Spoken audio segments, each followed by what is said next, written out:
my theme music.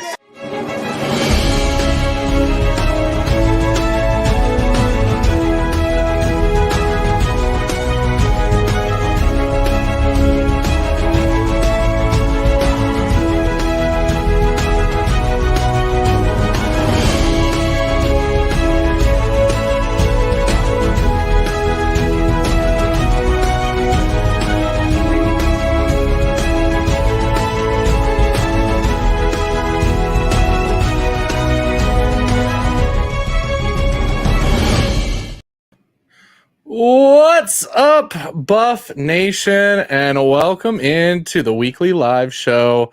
And I am so happy and glad to be joined by David from David Talks Buff.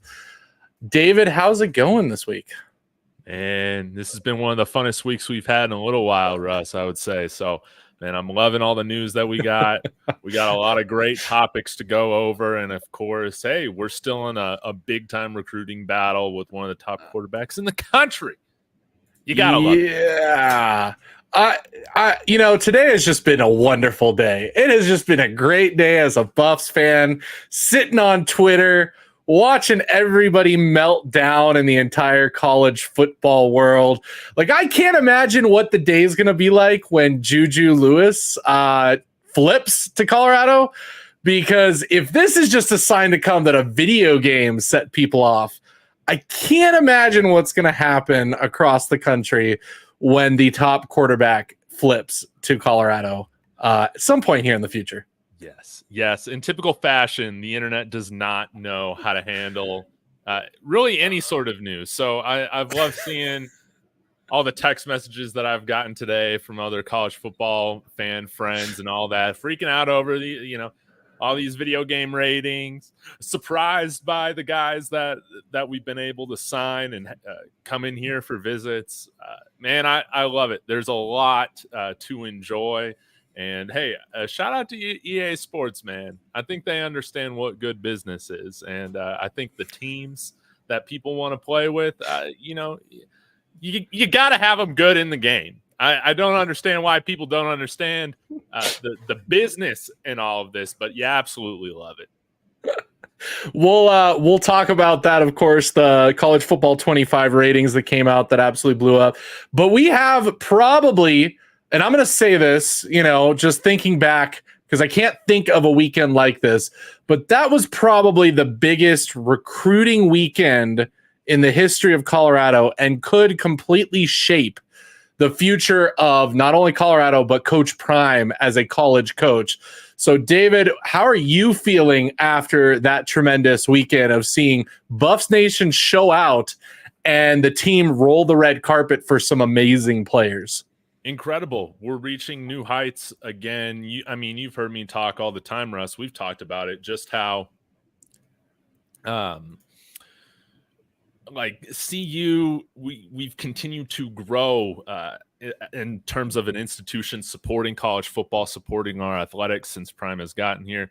And I think RK on DNVR pointed this out a few days ago. I thought he said it best. I mean, you're seeing the sink be involved with having the Juju Burger. You're seeing even businesses like the Boulder Theater start to get involved in this, which you just have never seen before. Again, big shout out to Laura Levy on Twitter, being the one to put together all of those flyers and posters that we saw around town this past week. There's a new level of buy-in from Boulder that I think is significant. And the longer this goes on, I feel like it always gives ourselves the chance to build something sustainable, successful, long-term here, because if you're in Prime shoes, if you've already built something that's going to be competitive, that's going to be good, where's the incentive in taking over a program that's probably hiring you? You're not firing your coach if you're not having if you're having a good season, right?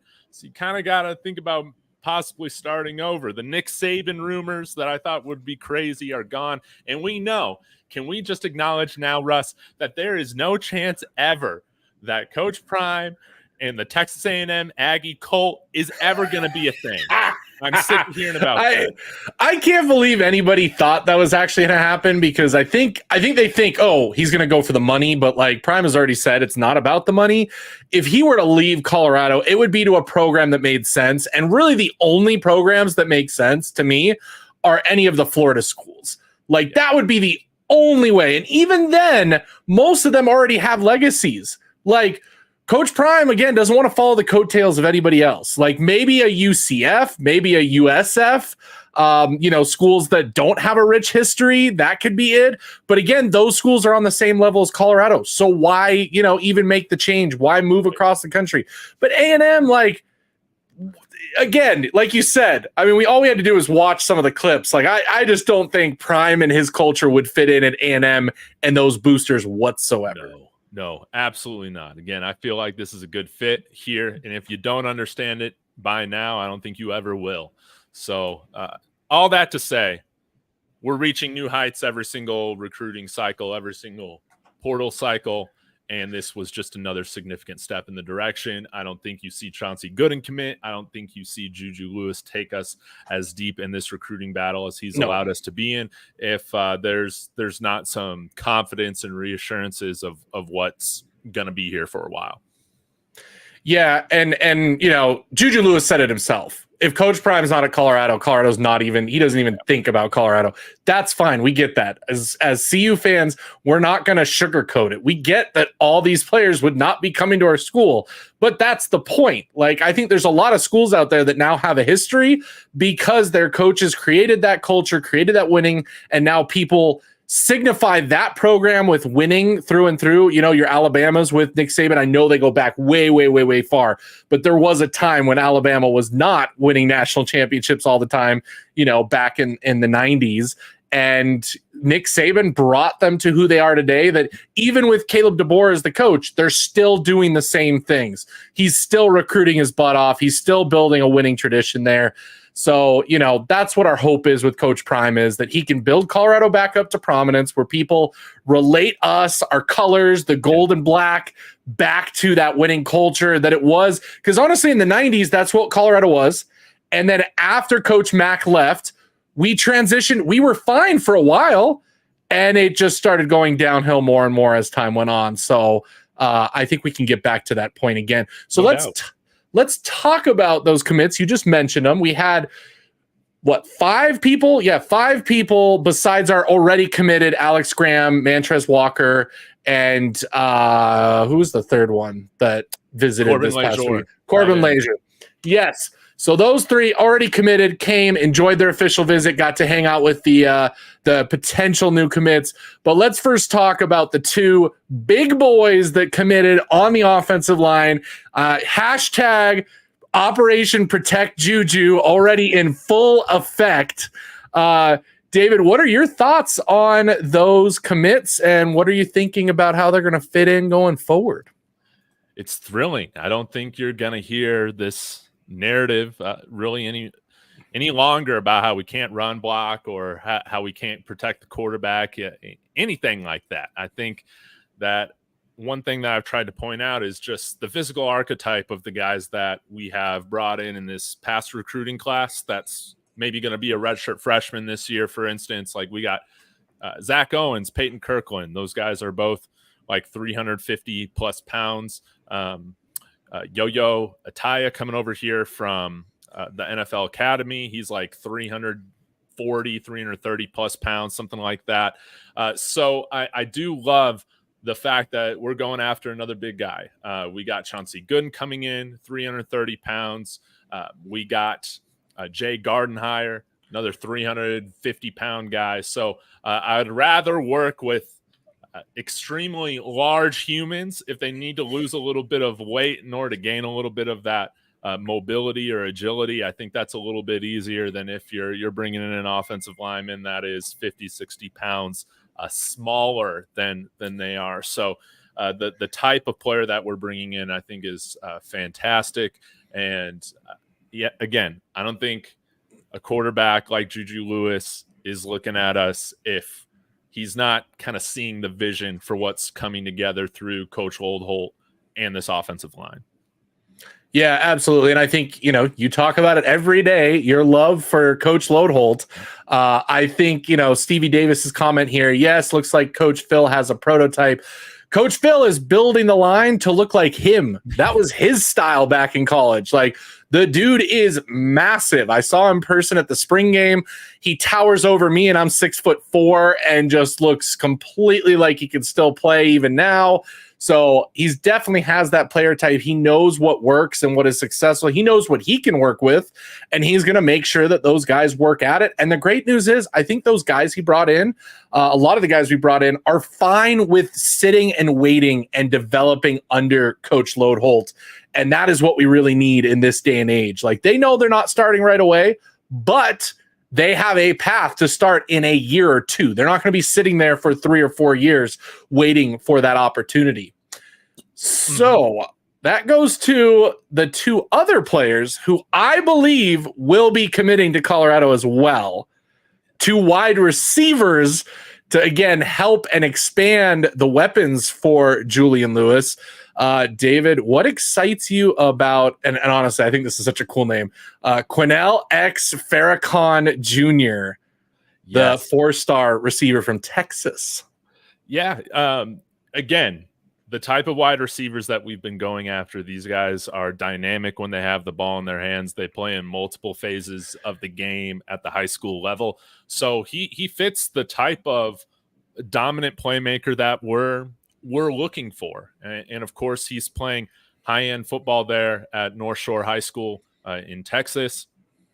I think he's got the football lineage, in his DNA. And I think that you think about pairing somebody like Farrakhan Jr. already in a room with Draylon Miller, Cam McKell, Baby T.O., right? And of course, we can't forget Omari Miller, all those guys coming back this next year. I think that I've spent a lot of time talking about the pipeline that's developing with the offensive line, but I feel like we're starting to build a significant layer of talent that's there for the wide receiver position. And even though it's kind of like AAU right now, hopefully we'll see a little bit more continuity with some of the changes that are coming with college football. But you got to imagine, that there could be a chance that we lose one or two of the guys that we got in our wide receiver room right now to the portal at some point. That's just a reality all college football programs have to deal with. But you want to have a stockpile of weapons so that whoever's taking snaps under center next year is not short at all of guys to throw to. Yeah, I think what we're seeing is I do see kind of the big picture for Coach Prime. This year he added a lot of portal guys that obviously were high level. We'll get to that later when we get to the college football ratings that we got. But those guys have a lot of eligibility left, enough that they can plug and play now, play for a couple years, and then Coach Prime can backfill now couple of those spots with high schoolers that'll then develop over a year or two. If they don't develop, if they're not going to play, they'll leave in the transfer portal. I think we will start to see a little bit more of a shift, probably not this class. Even if we get Julian Lewis, I still think we're probably going to be about 15 recruits, but 15 high quality recruits. And then after that, I think we're just going to slowly add a few more guys, but we need to build that depth. We started with 0, and that's what people really don't get about last year. We started with nothing is really what we started with, and he had to start completely from scratch. There's no way to be successful with an all high school class. So he went the one way he could. I'm going to go get what I can out of the portal. It was mostly G5 players. Barely any power 4, power 5, power whatever you want to call it now players. And that is where we ended up where we did last year, which honestly, if you really take a look at that roster, you take a look at where the players came from, you look at who they were, you look at where they went to after they've left this offseason. And honestly, we overachieved in my eyes. Like, the reason that we were as successful as we were with 4 wins even is Shador Sanders, Travis Hunter, and a few of those stars that he brought in. They made up for how bad everything else actually was. Yes. Looking back, it's incredible, man, that we were able to do what we could with just the lack of talent that we had on both sides of the trenches. So I think, again, you're just going to see things looking more like a football team this year and years to come. I think you're going to have that foundation there. And I think that that's the biggest thing to take away, is that we're not in a position with where we were last year, where maybe we had to put some guys in there before they were ready, or we had to put some guys in there that just would not belong on the team this year, which is why they're not on the team, right? We're in a much better position to develop now. And yeah, that's what I love about it, man. Like, even guys that we brought in, like Cleo Benson, for instance, and Ethan Boyd. I think that they both have another year of eligibility after this upcoming season. So there's potential to give offensive linemen a little bit of a time, and with wide receivers as well to develop. Maybe the only guy that's coming out there next year starting as a true freshman, maybe it is Juju Lewis, right?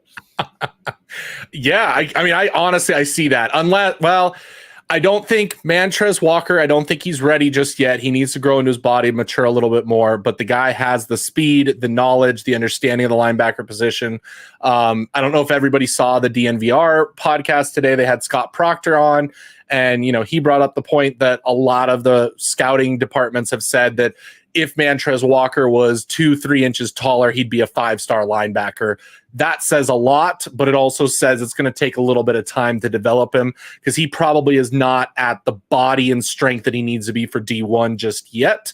And then, yeah, we have positions, we have depth. We don't have to force a true freshman into a position that we don't have to unless they are truly ready. So I think it's going to be a completely different way of looking at things going forward, and people are going to have to get used to that. This isn't just, the first year was the first year. They were literally just trying to put together a team. Look at who we brought in on that line.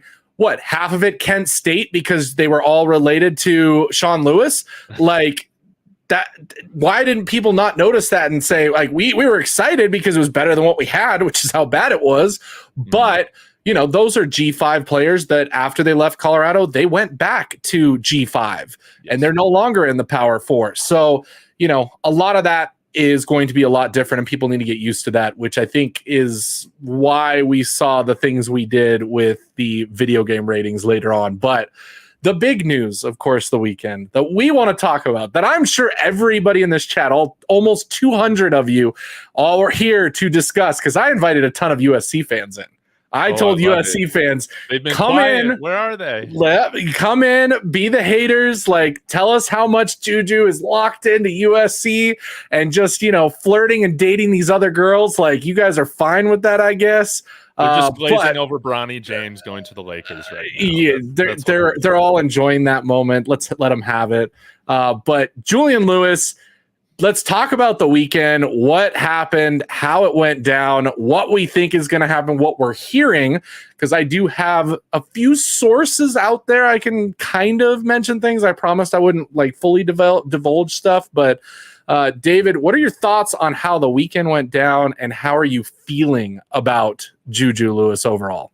Well, in the thumbnail of my video, I finally put that photo, of Shador handing the keys to Juju. I think that's probably the biggest takeaway that I had from this weekend. I was not expecting a photo like that to pop up, and I think that that says something about the confidence that the program has with where they're standing in this recruiting race. And I thought it was interesting to hear Josh Newberg mention as well that he would put USC in that third position. So. And on top of that, says Colorado has the NIL to compete with Auburn for Julian Lewis. So if the compensation's going to be within the same range, if all three schools are going to be able to compete, kind of when it comes to that, then it's just about the right fit. And I think it's very clear after this weekend that there is a lot of reciprocation from Julian Lewis and his family on CU being the right fit. And I think it shows with CU being the last official visit that he's done this summer. Yeah, I think that's a big one. That picture, like you said, the moment that came out, I'm sorry, if you're Shador, you're not taking that picture unless you're talking with Juju and you're having conversation about what's about to happen. Yeah. Because it's an embarrassment to Shador because he posted it on his own Instagram, his own Twitter. Like, he posted it there as well as Juju posting it on his. That's fine. But it would be a horrible black eye on Shador to post that, and he would get, torn up about it in the media and other teams and other players. Like, that is just not something you do unless you know something that everybody else doesn't. I think, as soon as that picture came out, my immediate mind was like, it's done. It's happening. We're getting him. Like, I'm sorry. There was no other visit where he posted those kind of photos. Like, he just posted the generic visit photos. I'm sorry. The video to USC was awesome, by the way. It was cool. Yes. USC is a film school, so of course they're going to come out with something amazing. But it was just your normal recruiting hype video, which, by the way, we have not seen Juju Lewis's recruiting hype video. However, it may have been leaked at some point over the week by a certain parent related to Juju Lewis, who then had to delete said video. And it was up on Facebook for a second. And all I can say is I have seen bits and pieces of it. I think the internet is going to break when it posts. That's all I'm going to say. I'm not saying it's a commitment video. I'm not saying that because I didn't see the whole thing, but it's something we haven't seen before in a recruiting visit video. That's all I'm going to say. That's all we can say about it. But the fact that it hasn't come out yet, I think also says a lot about what's going on. Wouldn't you say so? Like, shouldn't that have already dropped after the weekend? Yeah. I think that's probably the appropriate way to read the tea leaves, so to speak, when it comes to this, regardless of if it was leaked for 15 minutes or not. The fact that it hasn't been posted by CU yet, it's been almost a week since he's been here. I think you got to be wondering, are they just hopefully saving it for a larger announcement of some sort? I think that would be really cool. Again, I'm feeling very confident, much more confident than I was if you want to look back like 4 months ago. Yep. Yeah. Like everything's lining up to where it seems like this is going to be the thing that's happening. Even with Cormani McClain, when he was going through his decommitment to Miami and, after Coach Prime was hired, like, you didn't really hear a lot, but then kind of near the end, there was a lot of things coming out to where it just made sense that this was going to happen. I'm kind of getting similar feelings when it comes to this commitment. Yeah, and we've had this conversation over the last several months, and I know that you were a little bit more hesitant on it throughout the months. I really feel like this recruitment feels like Jordan Seaton's, which brings me to another point that I've thought of this week, which has to do with the fact that I feel like their recruitments are really mirroring each other, and something we need to notice, and I realized that this week, if Coach Prime and CU are not going to get a player, I've noticed they move on very quickly. You start seeing other things happen. You see other players get offered. You see other players brought in, other players talked about. They move on quickly. Like when Antoine Hill decommitted after the 1 week, like, boom, out of the minds of everybody. They were off talking to Bryce Underwood. They were off talking to Juju Lewis. They were, doing all that. That also kind of raised some flags for me as well, because now seeing everything happen, I wonder if Julian Lewis talked to Coach Prime around that time and said, hey, I'm interested in CU. And that's when because I really do feel like that it was a mutual thing that he decommitted Antoine Hill now, seeing where he ended up, seeing what's going on. My guess is they probably said, hey, we have a chance to bring in this other guy. There's a chance that, you don't have a spot. And as a kid, you've got to go get your spot as a quarterback. They start shrinking very quickly. So that's there. But again, we're not moving on from Julian Lewis. Like, it's still being talked about. It's still in the background of the mind. It's on everybody's post. Like, the moment he doesn't commit and he goes to Colorado, like, Shador's going to delete that post. I guarantee it. But it's still up. They're still focused on that. There's still things around it. Just watch how long it takes if we're going into the end of July and we still haven't heard anything, whether he shut down his recruitment, whether Colorado has gone after another quarterback or something, like that to me tells me that things are going well. Whereas USC doesn't have to move on because they have a pipeline of quarterbacks committed each and every year. So losing Julian Lewis to them is not the end of the world. For Colorado, we now have to scramble to get another quarterback. So I don't think Coach Prime is also going to be left out in the wind. If he knew that Juju Lewis was not coming, he would go and look for another quarterback right now. I think that's a wonderful assessment of how they recruit. The way you pointed out, it's so true. They're not feeling like this thing is working out. They move on very quickly. And you see the other parties and the recruits do that as well. So, yeah, I think the longer this goes, the better it stands for CU. 100%, because he said after these visits, he'd shut it down and he would be committed to USC. So where is that shutdown? Where is him saying it's over and done with? So, I mean, there's a lot of stuff we could look into when it comes to Julian Lewis and the tea leaves, so to speak. I would say this is just fun because as a Colorado fan, who knew that we would be in the running for the top quarterback in a class and have this good of a chance to actually get him? It's thrilling. It's thrilling. And again, doing all this coming off just a 4-win season, man, it's really incredible. Imagine what happens once he commits, once we reach that 6-win mark during the season, right? When we're officially bowl eligible, like all this stuff. It's maybe this is like CL3, but I just I don't think like it's the same. Genuine. There's genuine, man. Here's a big difference. And no offense, and I'm not trying to say something bad about CL3, but Juju has his dad involved who has a very good relationship with Coach Prime. CL3 did not have that parental figure being a part of it. So I do think it was something a little bit different in that case. Not to mention, it's a cornerback. Like Coach Prime can go after a cornerback, and if they commit, they commit. If not, there is a long line of cornerbacks that he can get, whether in the portal or through recruiting. So I don't think that's the same thing. This is the most important decision and I guess recruitment that Coach Prime will probably have for a very long time. Yeah. He got somewhat lucky having his son be that first, he didn't have to do that. But now this is going to really set up Coach Prime's legacy of, can he recruit the biggest position in all of sports? Yeah. And I think Charles Lester, he only came out here for one visit. And I think that's why I didn't think that he was, I thought we had a shot, obviously. By the way, that was one of the most hilarious commitment parties I have watched. It was an absolute mess. It was hilarious. But yeah, Julian Lewis has been here, like, we at least know 3 times. So within 6-7 months, I think is really significant. Yeah, well, you just said it too. How many visits has Julian Lewis been on? Like, if he truly wasn't thinking about Colorado, he would not have gone on this many. Coach Prime would not have let him. I get people saying, oh, it's a free visit. Kids will do as many as they want, and they'll go to these official visits and unofficial visits.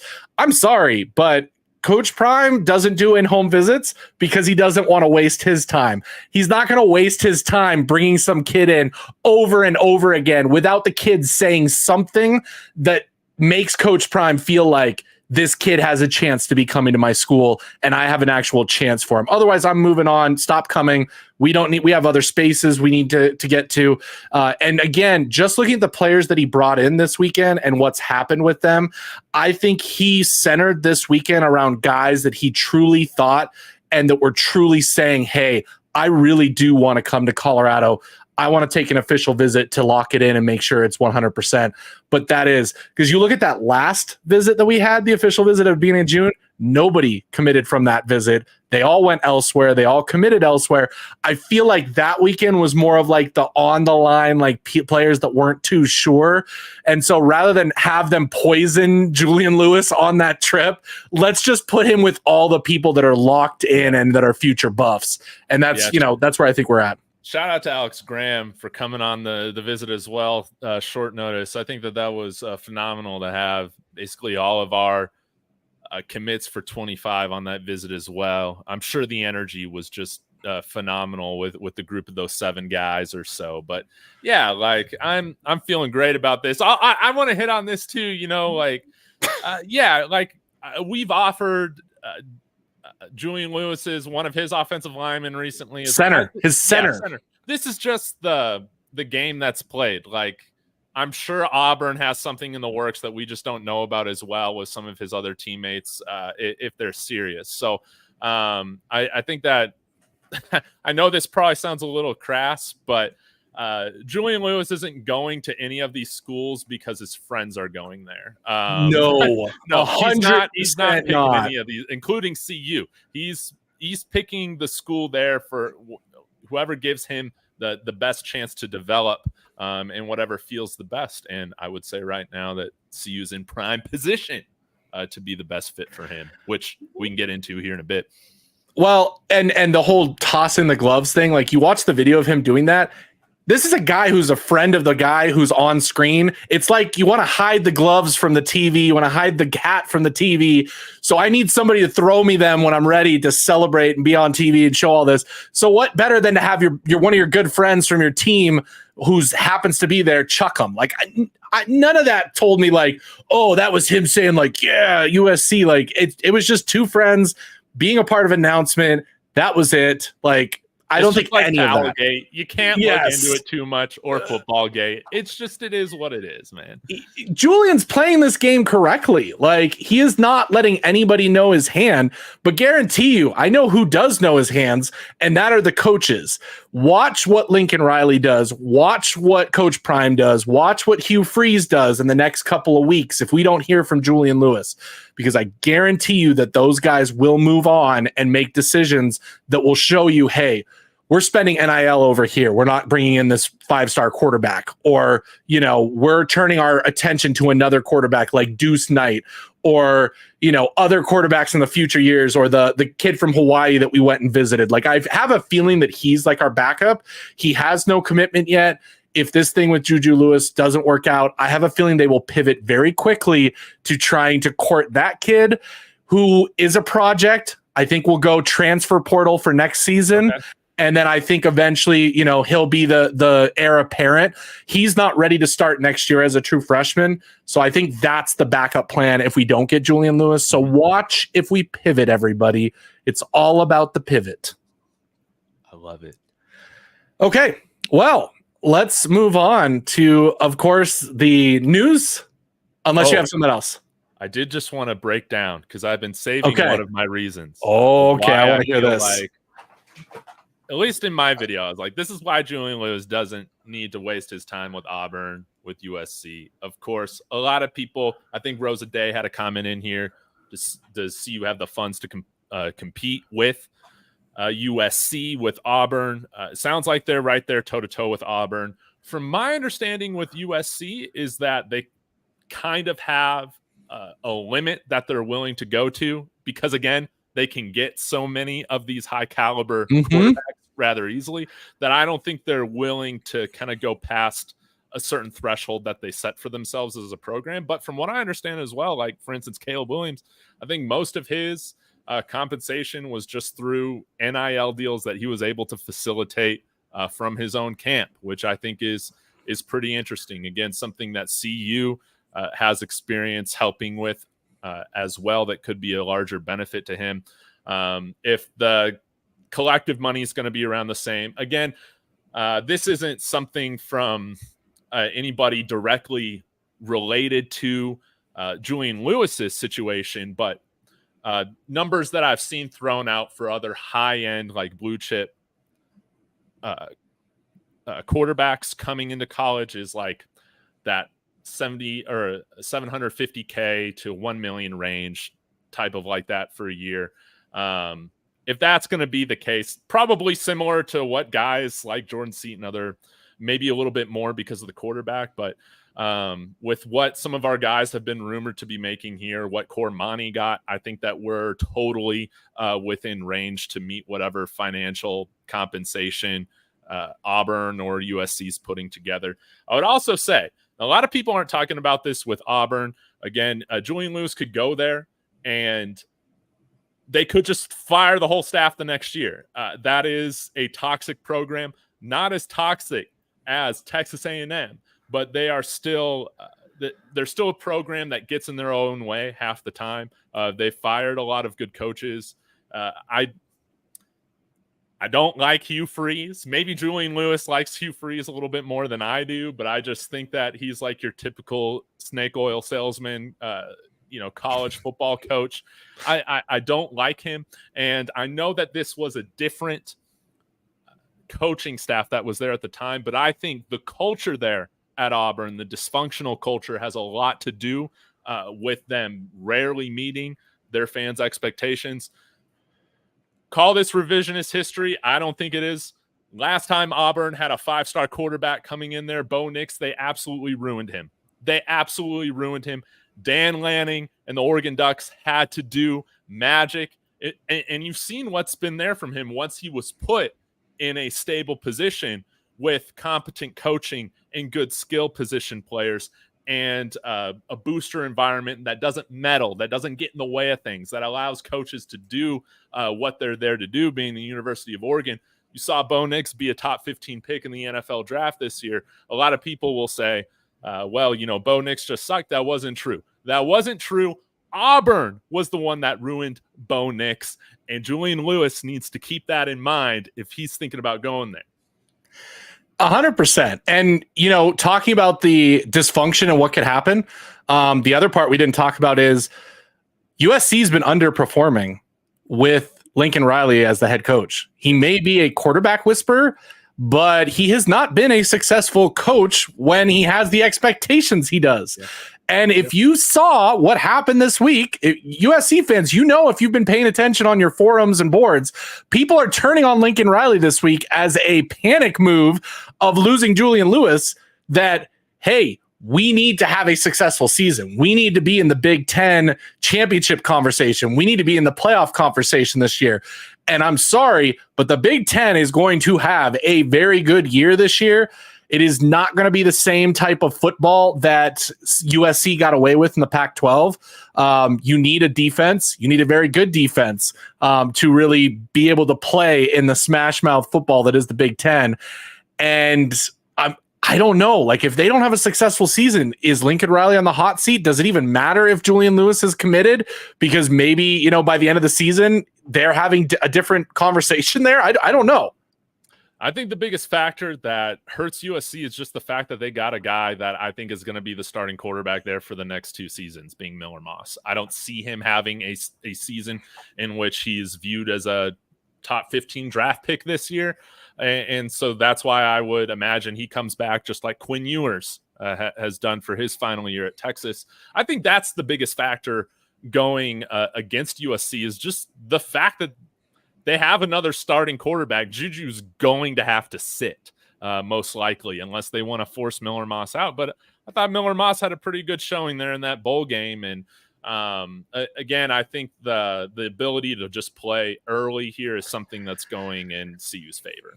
Hey, if Juju Lewis goes to USC and kicks out Miller Moss, we're happy to take him over here. Like, that's honestly what's going to happen. A lot of these teams that are like building up that quarterback pipeline, they're going to have to transfer out. It happens every year. So it's like, I don't feel like it's the end of the world, but I also do feel like that this can be a, legacy building moment for Coach Prime to be able to show the world that we are in the conversation for everything. One other thing that you talked about with NIL, I don't remember who it was that posted. I think it was Matt H or somebody else, but they looked at it. Since Juju Lewis posted that first visit video for Colorado that blew up, went and did 3 times as much as USC and Auburn. USC and Auburn combined didn't even do as much. His NIL value went up 38% on 3. Okay. The Colorado Post, and since this talk has started, has put him up there with NIL. You can't tell me that he doesn't commit and his NIL doesn't skyrocket more than it would if he stayed committed to USC. And same with going to Auburn, because I'm sorry, everybody, if you're an Auburn fan, Auburn is still little brother to Alabama. Yeah. That's not the same thing. You're not in the spotlight the same way that you are if he were committing to. If it was Alabama we were going against, I would be very, very hesitant and say Alabama's 1, us maybe 2, USC 3, but Auburn's a completely different ballgame. Yeah, I always thought the talking point about, well, Colorado's where you can go for real NIL money, which I understand. Yeah. But for the majority of the guys that we've had come into the program, it's just like these big brands are not going to be targeting, all 50 guys that we bring in every portal season so far or whatever. That's just not it. But Julian Lewis, he has that star power. He's one of those guys that can truly capitalize on a lot of the corporate NIL opportunities that are there coming here to see you at a substantial level, in addition to supplement whatever he's getting from collectives. Yeah. Well, and I mean, going into what happened today, Coach Prime took 5 non-starting players and they're going to be in a commercial with him and got NIL money. So again, just saying, Coach Prime's portfolio is there. He can get some extra NIL. Plus, again, from what we're hearing from within sources, we'll eventually find out because it has to go public when all these new rules change. Colorado's NIL is a lot better than people think. It is a lot better than people think. And one day it's going to be public here in the future. I think people will be very surprised that we are going to be able to compete, especially when it comes to a quarterback. Yeah. Yeah. Any last comments or anything like that on this? That is, is with On3, if they got their guys reporting that NIL collective money is no longer an issue, I think y'all just need to shut up about that one. When you got the haters, the ultimate haters that are giving up, they're saying, you know what, they got the funds, they got the money to do things. We're gonna have to change the talking point again. We're gonna have to find something else, y'all. Get creative. We've got white carpet. Who walks on white carpet with shoes on? You're nasty. Yep. We've got a super chat from Chairman A. What's up, Dave and Russ? What you think on that CUNCAA game rating? Well, at Mike, where's Nebraska? This is such a great segue, too. Like, perfect timing on the super chat coming in here with the $5. Thank you again, Chairman A. But the college football world has completely burned itself down today because in the eyes of EA Sports, Colorado is a top 10 team in the nation, baby. Let's go. You see this, everybody? That's all it is all day. Come on, in the comments. You guys know you're angry. You're mad. Oh, man. I absolutely love it, man. I saw that, even accounts run by DraftKings Sportsbook were getting mad at certain things you were saying. I think it's so funny that people can get so bent out of shape out of things like fantasy football and video games. What are video games if they're not supposed to be fun? And this video game is definitely going to be more fun if Colorado has an offensive line that can block, right? Yeah. 100%. So to everybody in the chat and everybody online that's been throwing a fit, EA Sports literally came out and said that they did it in conjunction with Pro Football Focus. PFF grades were what determined the ratings. And I will tell you, I'm part of a group chat. We were talking about it 2 days ago when we found that out. And guess what? We thought Colorado's definitely a top 10 offense, Pro Football Focus. And we said if they're using Pro Football Focus, there's a high likelihood we might squeak into the top 25 in defense because of what we added. It's just, look, Preston Hodge is a 90 PFF score. Like, does that mean he's a 90 player? We've talked that. You've talked about that. Like, if that's what they're going to use just for the preseason ratings, like, yeah, we're going to come out because we recruited high-level PFF scored players. I buy that. I buy that to an extent. But if I'm also like CEO of EA Sports, I'm saying, yeah, that's what we're doing for all the teams. But we're giving Colorado's defense an extra little bump to make sure that they're just that good in the game. Because that's what's going to sell, man. If Colorado's good, this is about business. I can understand Colorado having a top 10 rated offense with an offensive line that can block in the video game. I'm pumped about the guys we brought in on defense, Russ. Maybe I'm going dark side, Dave, but there is no way in hell that we absolutely belong in the top 25 defenses in all of college football this year, realistically. Yeah, realistically, 100%. But they absolutely deserve to be a top 25 defense in the video game. I'm just going to say it, because what the hell are you doing if you're not playing a damn good Colorado Buffaloes team, or you're playing with the damn good Colorado Buffaloes, where we don't got to worry about the offensive line not knowing their assignments, the defensive line being small, none of that. No, this is a video game. It's supposed to be fun. All you haters, find something enjoyable to do with your life. Video games are supposed to be fun. Oh, I love it. I love it, Dave. Because I agree. Like, in all honesty, are we going to be a top 25? If we're a top 25 defense, I'm sorry, we are in the college football playoff. We're winning the Big 12. Like, if that's the truth, if we are going to have to go from the like bottom 10 of the entire NCAA football world to top 25 in one season, we are in the college football playoff. I'll say it right now. But because they did Pro Football Focus for this a little bit, I know that that's why we ended up here, because we grade out well. And again, that's because, yes, some of our players we picked up did score well against smaller and lesser opponents. Like, I know it takes a little bit of that into play, and you know more about PFF than anybody because you use it all the time and, you know, talk about it when you've talked about with all our transfers. But you saw this when you looked at our transfers. All of our transfers score quite well. Rayan Buell, one of the top defensive linemen in the entire transfer portal for PFF score. We got him. That's something. Preston Hodge, one of the he was, I think, the top PFF graded cornerback in the transfer portal at 90, and we got him. So, you know, you start adding those things together and you could see, okay, now we can see why we got pushed in there just because of that. Are we actually a top 25 defense at this very moment? No. But you got to realize where this is coming from, everybody. And here's the thing, Dave. If they wanted to do cash, though, instead of putting us at 8 on offense, they should have just given us the 5 spot since we're tied and made us look like we were in the top 5 so everybody could see it on the graphic. Yeah, they snuck that in there.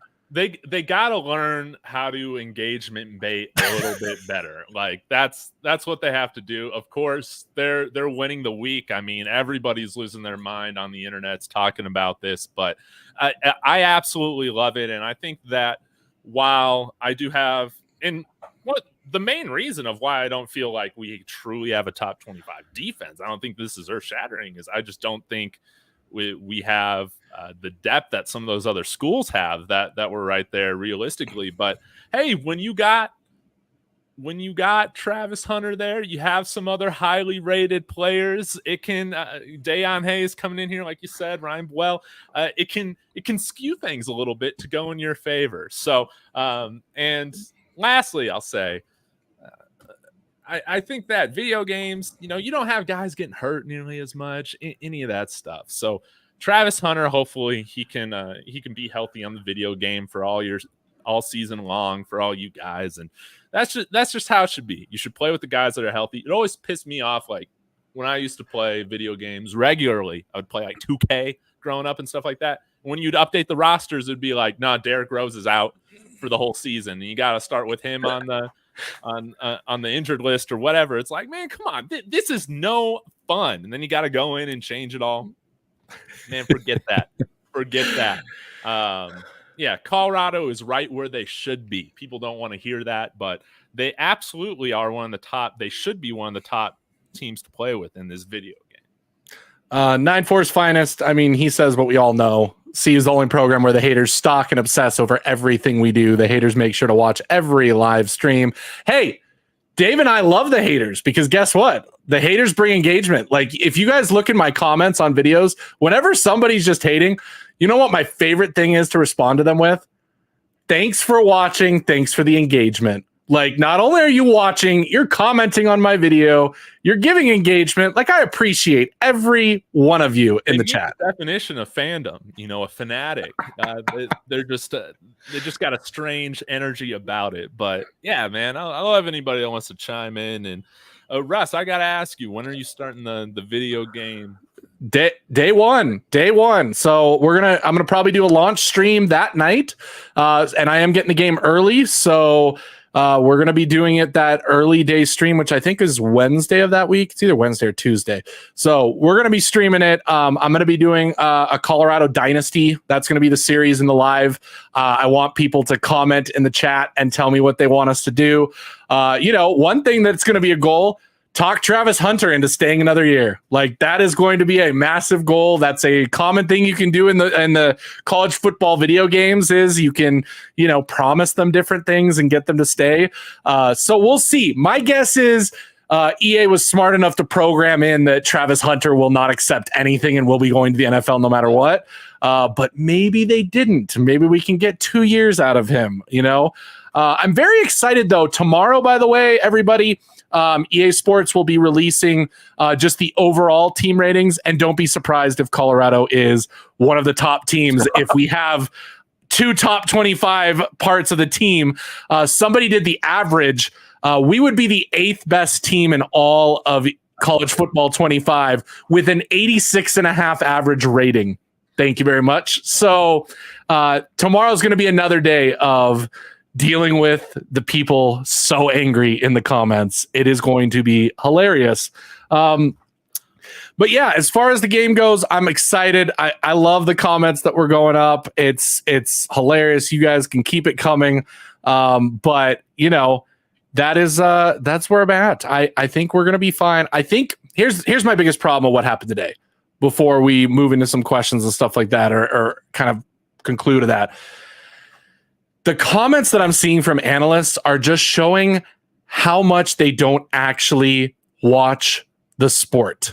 These guys get paid, and not Josh Newberg. Who's the guy from On3 or whatever that is literally going off on Colorado today in every one of his videos? Oh, are you talking about the blonde guy? No, not the blonde guy. Another guy. Somebody put him in the chat. I don't watch On3 much. He went off on both. Like, he just said, Colorado does not have. Here's what he says, and I quote: Colorado should not be a top 10 offense. They do not have an offensive line. They don't have a tight end, and they don't have any running backs. All based off of last year. Again, that tells me that you don't actually pay attention and you are just hating. Like, give me some proof and reasons why we are going to be a terrible offense. Honestly, we had a good offense last year, not a great offense, and we gave up 52 sacks and still put up high numbers. Yeah. Are we going to give up 52 sacks this year, David? Be honest. If we freaking better not, cut that thing in half. That's what I want. There it is.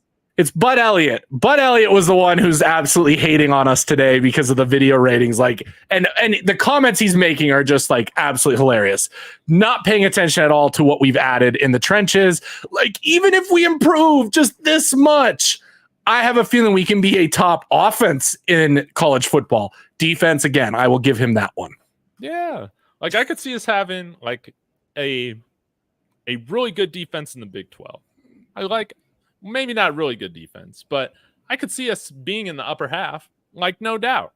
And if we stay healthy, it could be even better than that. What's the average size of CU lineman? Let's see. We got Jordan Seaton. I don't know how much he weighs. Hank Zielinskis, 300 pounds. They just updated that, by the way. There was a strength and conditioning post where they talked about some of the changes the players have had. Seaton's getting up there. He's almost pushing 300. Oh, nice. Yeah, get that Redcon 1 in, man. That's the time today. Let's go. But Mayers, Tyler Brown, Tyler Johnson, all those guys are like between 320, 330, right? And then Khalil Benson's around that size too, I believe. If I remember right, somebody did the math on that too. Like, last year, I think we averaged like 285 on the line, and now we're over 300 on the line. And that would make sense with all those guys you just said. Like, really, Seaton's the only one that's sub 300 that will be starting. So we are not the small team that we were last year. And I know that somebody put a comment a long time ago that, it's not all about size. Look at Tank. Tank was too tall and too big. There is a point where that happens and you lose that athleticism that you need to have on the offensive line. There is such thing as too big. And it can't be understated. Again, some people just my good friend Raw, we go back and forth on this, but it did not help having just a terrible offensive line coach last year that helped with nobody's mental aspects to the game or their technique. You got somebody in here that I think is more than competent, being Phil Oldholt. So, Tank struggled. Like, he wasn't as good as I thought that he was going to be last year. But I think the coaching is what we're going to see the biggest difference with, and hopefully the communication that we see on the line. 100%. Again, Bill O'Boyle, he just never – it was everybody else's fault but his for the performance of the line. And I don't think we got an offensive line coach in Phil Oldholt who is just going to scapegoat other people if the performance is not up to standard. Last thing I forgot, we haven't even talked about that yet, but the news about the unlimited coaching staff that went through yesterday. Yeah. Like, that is massive for Colorado. People don't realize that. Like, other teams will get to use all their money and resources to bring in coaches. Prime can just use connections to bring in guys to help out. Like you said, our coaching staff front to back is better than it was last year. Our defense front to back is better than it was last year. Our offense front to back is better than it was last year. You take all that in, and anybody who says that, 4-8, 1 win, 2 wins, your guys aren't going to do anything. I'm sorry, but like, you can't honestly say that without being a complete hater and just literally not paying attention to what's actually happening in front of us. We'll see when Trent Williams calls it a career, but that would be a cool one to see him on the sidelines at some point. He has the connections. Seaton's been talking to him because he knows Prime, so that's another one. I would love to see, Coach Prime and Shador have the connection with Tom Brady. Bring him down for a little bit. Obviously, the wide receivers that he has, the teammates. There's so many guys that we could list that could potentially come and just help. And to all those people online that also say that Hall of Famers can't coach, they can help with technique. They can help with telling people what they should or shouldn't do. Do they have to be a part of the X's and O's and all of the intricacies that coaching brings, like time management and all that stuff? No, they're not always successful at that. But they know their position and they can tell other people what to do. Like, that's insane for people not to realize that part. Mm-hmm. Okay, let's go through just a couple questions and then we will be done. A lot earlier, Eric Moores, Jay Gardenhire, Big Buffalo, Chauncey Gooden getting them dogs. Chauncey is recruiting his behind off already in his first week. Yes. That dude is going crazy. Yes. Now, Chauncey, the pressure's on. This is the year of expectation. If by some small chance you're listening, you got to get that Julian Lewis commitment, man. We got to have a clean sweep from this past weekend. 100%. Oh, that's the other thing. Chauncey Gooden's dad posted a video from the weekend, and it is Chauncey Gooden's dad. It is Mantrez Walker's dad, and they're shouting and laughing with Juju Lewis's dad because they're all being driven by Phil Oldholt to a bar to drink together. Lovely. I love it. Oh, that's just beautiful. Oh, I got a question for you, Russ. Yes. Is it true we got a new running backs coach on the staff? I saw the video. I did not pay attention and even notice that. Like, I guess somebody introduced themselves during the video of the girls' women's retreat as a running backs coach, and it wasn't Flea. I don't know. I have not looked into it. Nobody's really talked about it.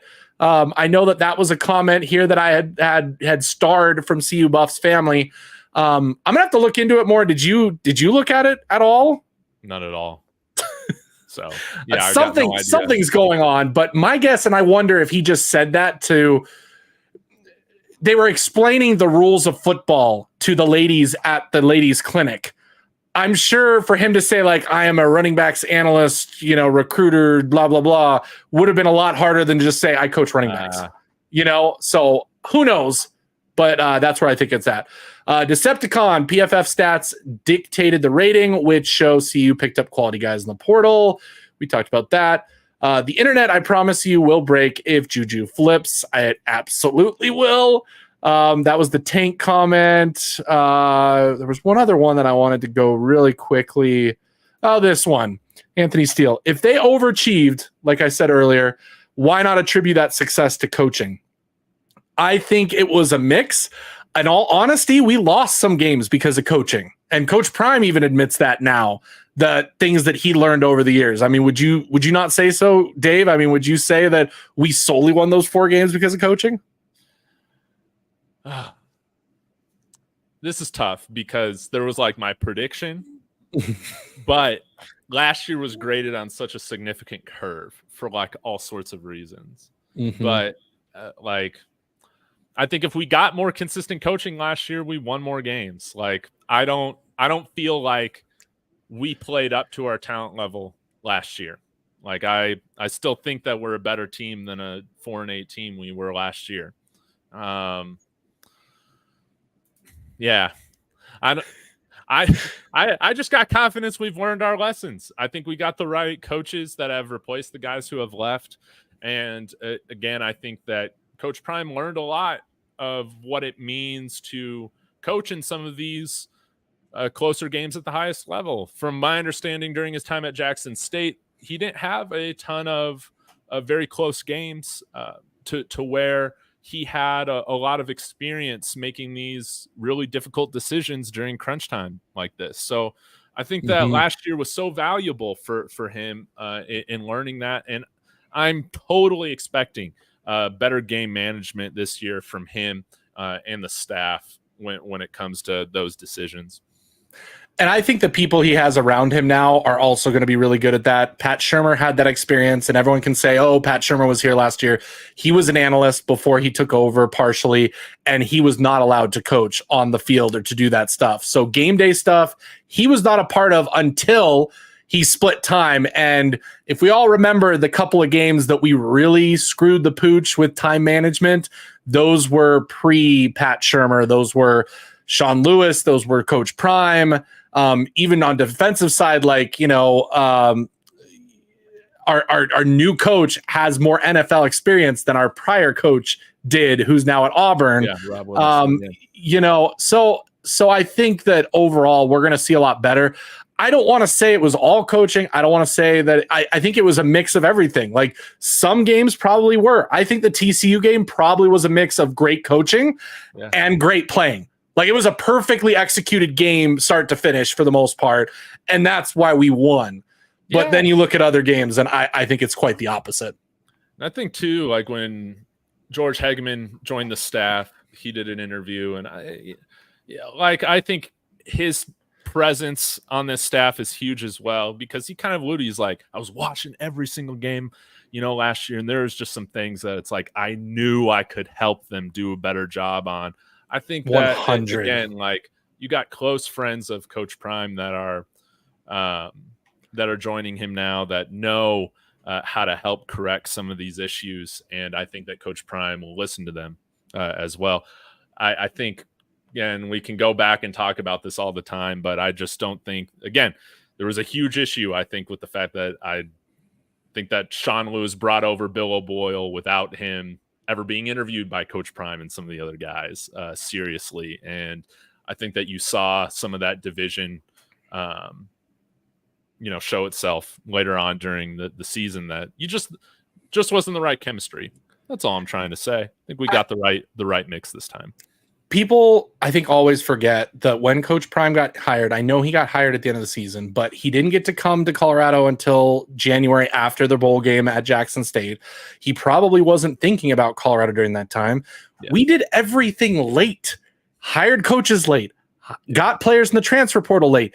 He did what he could, and I think he needs to have a lot more, credit to Coach Prime for what he was able to do in 1 year with this program. Even though people are like 4-8's a failure, you know, you are the most overhyped team in the history of sports. Like, okay, but to go where we were to where we did with such little time, that says a lot. I believe in the Coach Prime year 2 bump that we saw at Jackson State. I believe that now he has that relationships and that build. I think we're going to see some tremendous things this season, and I'm excited to see what comes of that. No doubt. Everybody gets better. Yeah. Almost 300 people watching the live today. It's awesome. Make sure you guys are hitting that like. Make sure you guys are following and subscribing both my channel and David Talks Buffs. So you guys are here all the time, know when we're going live, know when we're posting videos. I'll have my news video out here on Saturday covering all this stuff in more detail and more facts for you guys. And I can't wait to see what happens in the next several weeks. David, we'll have to have... I said we need to find some way of getting like a bunch of content creators together if Juju Lewis commits, and just having a massive Buffs content stream party like live, because I think that would do absolutely insane, break the internet numbers if we were able to do that on YouTube. So we might have to start talking to some different people, start talking to different people that we know, and reaching out and seeing what we can actually do. That sounds great. Well, hopefully that day is coming, and it's not coming, too much longer down the road. I want to see this thing happen. Thanks for having me on, Russ. Yeah, not a problem. Thanks for being on. And thank you guys so much for watching again. Hit that like. We will talk to you guys later. And without further ado, Sko Buffs. Go Buffs.